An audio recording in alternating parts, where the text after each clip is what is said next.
Oh, are you comfy, Louise? Yes, I am now. Hi and welcome to my channel. I'm Simon of Savage Reads, and as you can see, I'm joined by my mum for our final Women's Prize video of 2020. Are you going to let me say hello? Yeah. Hello, everybody. I was just doing the intro to get it out of the way. Just checking. I thought you'd forgotten I was here. No. I know you're there. How are you, Mum?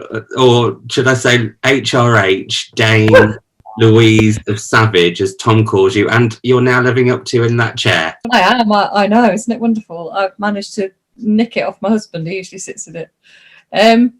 I'm really good. I've been on a massive, very muddy walk. Got lost several times this afternoon in the Shropshire mist. But it's lovely being home and all cosy and yeah. And since everyone last saw you, you've had your birthday as well. So belated happy birthday from everyone. Not me. I sang at you on the day. You did. It was beautiful. For those of you who might not have seen it, me and Mum read not only the long list for the Women's Prize this year and then picked a shortlist and picked a winner, we also read all of the winners that we hadn't read before because it was the 25th year. And so what we thought we'd do after all of that, if you've not got enough Women's Prize delight, is share our 5 top winners of the Women's Prize of all time, leading up to our number 1. Will it be the same as the one that's already been announced? Who can say? First of all, Mum, how hard a choice was this? It's impossible. Like, no. I mean, there were some that I could say when I went through my shelves. I thought, no, definitely not those. Like there were some that I could bin, for want of a better word. They're on the fire. Never happened. Probably there were 7 or 8 that I found it almost impossible to distinguish. And I suspect, like next week, I might choose a different, slightly different 5 or a slightly different order. And also there are so many different reasons why you love a book. It seems churlish, really. It's a bit of a false. Don't say that. It's fun. You know what I mean? It's like I think I feel like I've put myself under undue pressure. or your son did. I didn't have to agree to do it, did I? No, that's true. That's very true. I found it easy because I did it in 10 minutes. Yeah, well, I think that's what I did in the end. I just tried to do it quite quickly. Well, ladies first, which is your 5th favourite today? You see, again, I'm looking at them thinking, I'm not sure this is right. This one. Oh. By Marilyn Robinson. Because, as you know, I think we differed about this, didn't we? But I absolutely loved it. I'm still in the rooms in the house that she was in. And I think for me, because sibling relationships are very, very important to me, because I just love my siblings. I'm fascinated by books that touch on that subject matter. And I think it's rare for it to be done as sort of honestly and in as much depth as this book does.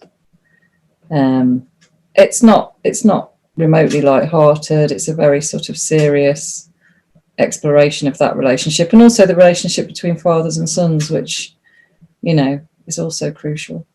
So yeah, this was my number 5, but I'm not totally sure it's my number 5 because on a different day I could have put it higher up the pecking order.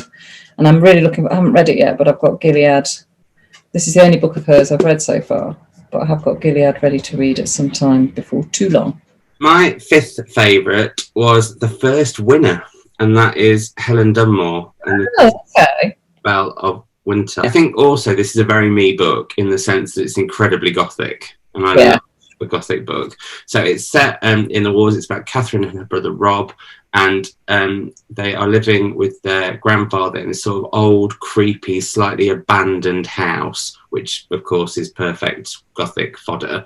And it's about the relationship that ensues with them and how they get overly close. I won't spoil it any more than that, but how in order to keep everything secret and just in their own world almost, they do some quite dastardly things. Do you know, I'm so interested to see which ones you've chose, because I think actually our lists are going to be quite different. I think they might be. Could be quite interesting, yeah. But I really, really want to read more Helen Dunmore now, because I just thought it was so good, and it properly sort of took me away. And I read this, I can't believe this is a true fact, but it is. I read this in a day. I sat can imagine it's that sort of book. I sat one Sunday and just started it, and then suddenly it was like 7 or 8 hours later, and I just had tea refills brought to me. I think that book, for me, because I love Helen Dunmore, I've read quite a lot of her novels, and I think that one, unfortunately, I read not long before I read Wakenhurst by Michelle Paver. I enjoyed that more. I've not read Wakenhurst yet. You know what it means? It sort of dims. It's what you read around it. Yeah, it is. It did affect my. I mean, I loved it. Don't get me wrong, but I think then I read Wakenhurst a few weeks later, and it touches on similar sort of subject matter, and it's a similar sort of scenario in a way. Yeah. I shall read that in due course. Right, what's your fourth favourite?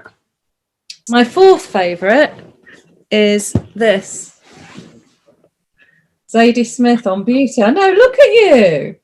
I loved it. I mean, as you well know, there are bits of it that made me howl with laughter. But I just love the way it looks at. I don't. It's a campus novel, and I don't normally. Well, loosely it is.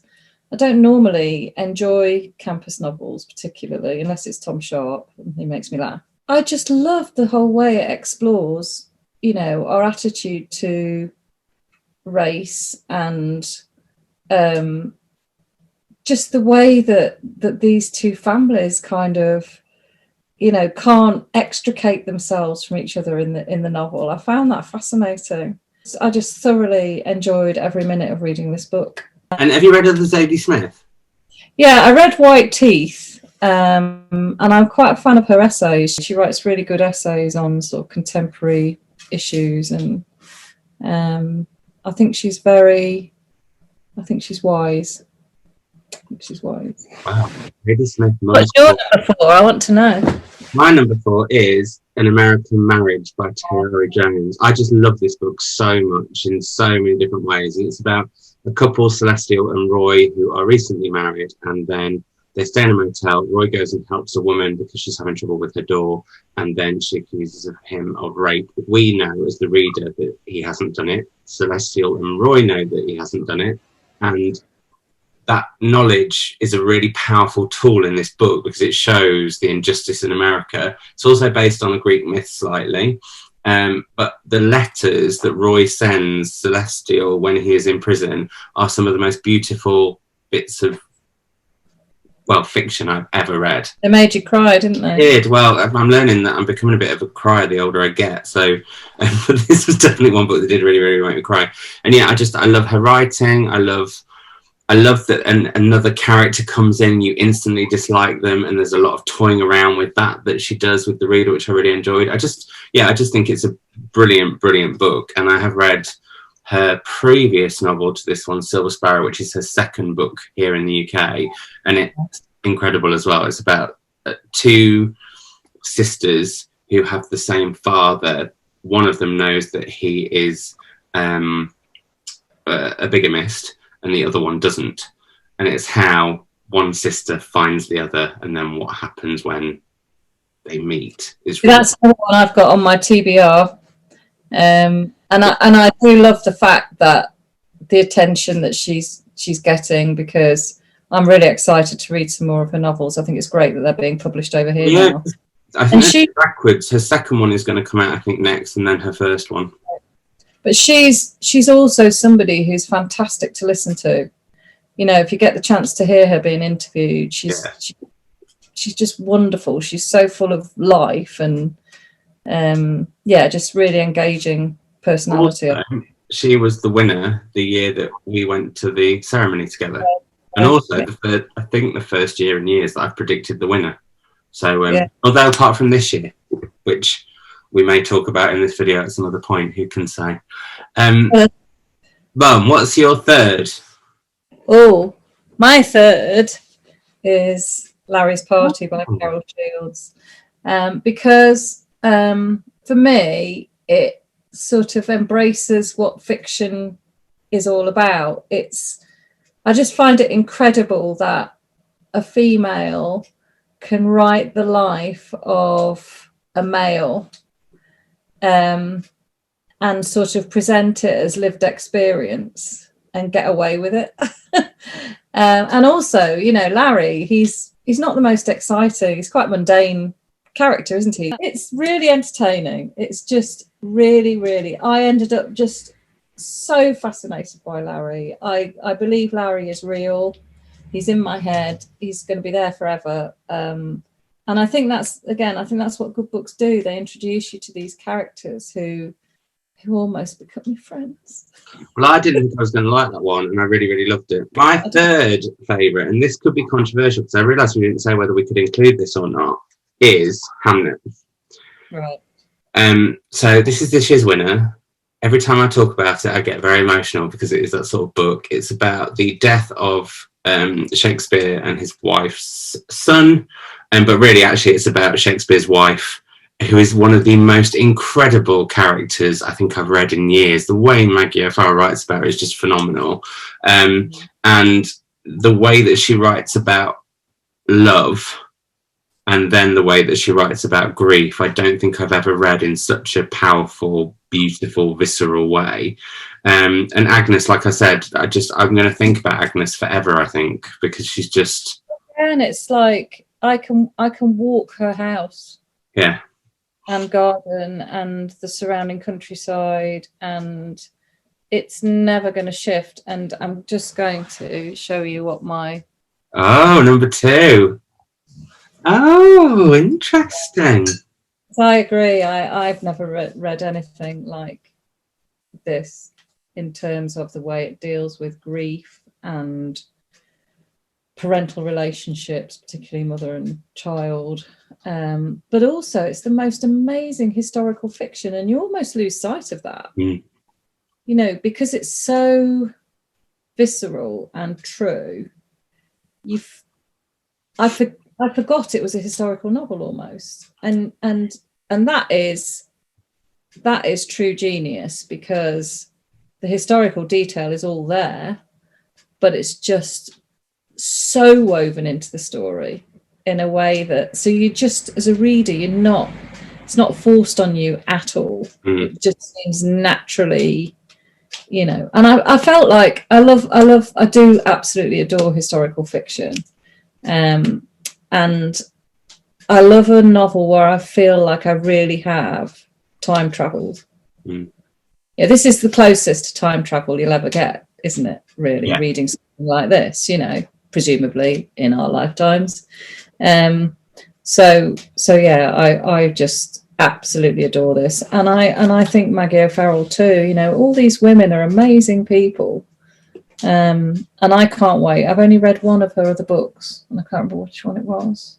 I'd have to go to my bookshelves, but I'm really looking forward to reading some of her other novels. I think my list is going to shock a lot of people by the books that are not on it, because I think people would expect certain books to be on it and they're not, but we'll talk about that at the end. But my number 2 is Half of a Yellow Sun by Chimamanda Ngozi Adichie. This book sings to me in a lot of ways, because I think it was obviously, like, when I started reading again when I was in my 20s after not for ages, I went to like Daphne du Maurier, who is very, very literary. I don't want to make out that she's not, but it's kind of quite... again, it's gothic, and it's very much sort of like a historical period piece, and it's also a bit of a thriller, whereas this was kind of one of the first books that I read that sent me to a country I knew very little about, a culture I knew very little about, and a period in history I knew very little about, and I loved all the characters and got completely swept up in it. I was a little bit resistant to talk about this book because she's very recently proved to be a little bit problematic, but because we had this conversation when we talked about Lionel Shriver before. I think it's weird, if you've read a book before an author becomes problematic, it's harder to do anything, because that book stays with me because of the relationship I had when I read it the first time years ago. But also, having done the show with Lionel Shriver, it really, really reminded me that sometimes you need to read things from problematic people. You shouldn't just cancel people, actually. And also, there's nothing problematic in this book. There's none of those views in there. There can be with other writers. So yeah, but anyway, I loved it. And when they did the first no, not the first time, when they did the second, like, I think it was on the 20th anniversary, when they did like the second decade, the best of, this was my very, very favourite then. So it hasn't shifted much. And at some point I would like to reread it, I think, but I need to read Americana first, which I'm going to do. I'm going to carry on reading it. Yeah, I'd be interested to see what you think of that one. That was my number 2. Mum, what is your number 1? Well, I wonder what you think it might be. Do you want to make a prediction? I can't decide whether it's Camilla Shanzi or Andrea Levy. Interesting. Because it's both. And this is why I say it's invidious, isn't it? Because on another day, Small Island would be in my list, and on another day, that I absolutely love Rose Tremaine and her novel The Road Home.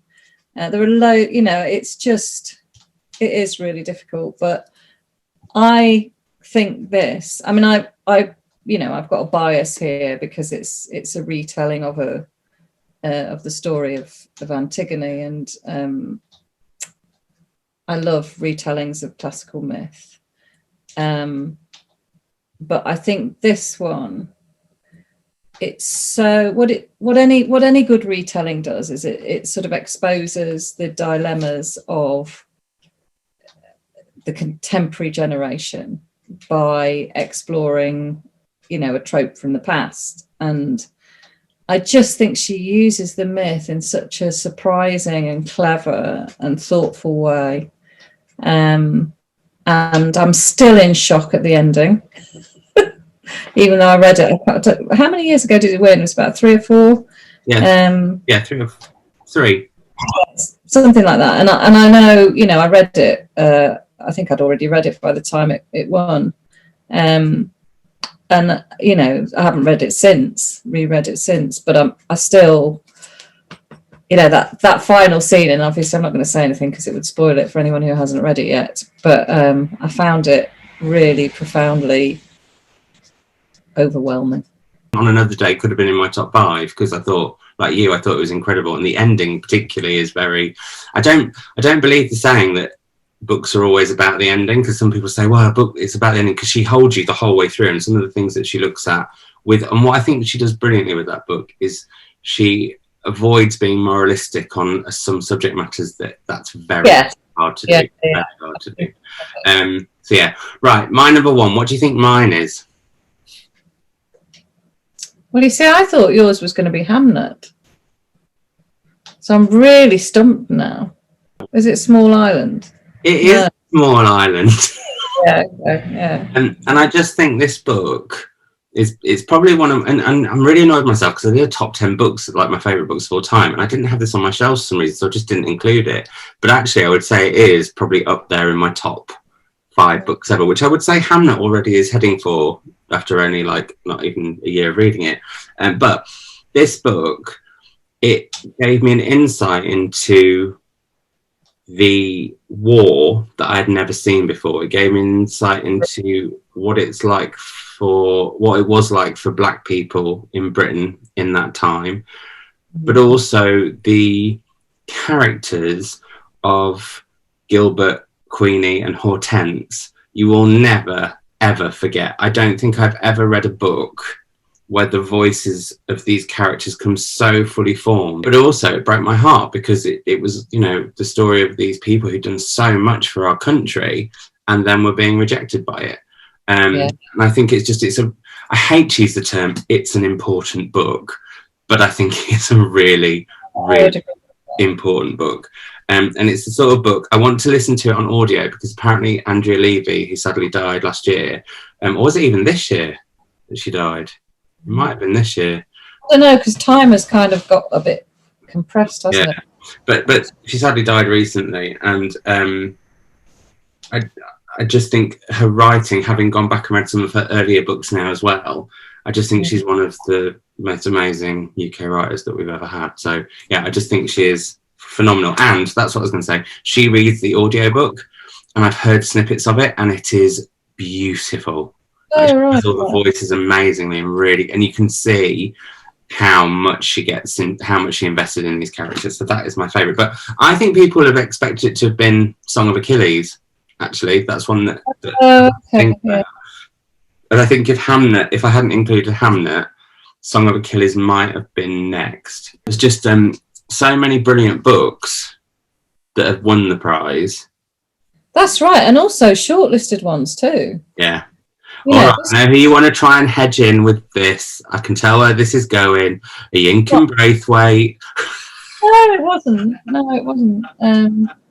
But I just, I do think that, I don't know whether it's just that it chimes with my taste in reading quite nicely, or what it is, but I do think it's unfailing in terms of choosing books that will stand the test of time. But are also enjoyable reads. Yeah. Like even though this is heartbreaking, you'll be swept away with it because of the characters, and there is joy in this book and laughter and all. And actually, I think that's probably what all the books that I've got in my top 5 have in common. They show the full breadth of writing, be it heartache to humour. I think all of them have got that in some way, possibly less so with maybe the Helen Dunmore a bit, but the others I think definitely have. So before we go, how excited are you for the 26th prize next year? Well, sorry, I thought that was the question. I can't wait. The question was going to be, are we going to read them together again? Well, I flipping well hope so. I really hope we can do it again next year, partly because it's a really nice way of clocking in with you as well. You know, I just love it. I really enjoy being part of that celebration of women's fiction. It's a dream to do. It's lovely. I'm very, very, very excited about it. But as always, Mum, it's been a joy to have you back on the channel. Everyone will have hopefully enjoyed this video, a nice cozy one of an evening, and hopefully we'll get to see each other in the new year. I hope so. Don't, because I'll have to get my hanky out. But until the next video with me and my mum, it's goodbye from me. And it's goodbye from me. And you can wish everyone happy Christmas. I can. Happy Christmas, everybody. I hope you all make the most of it.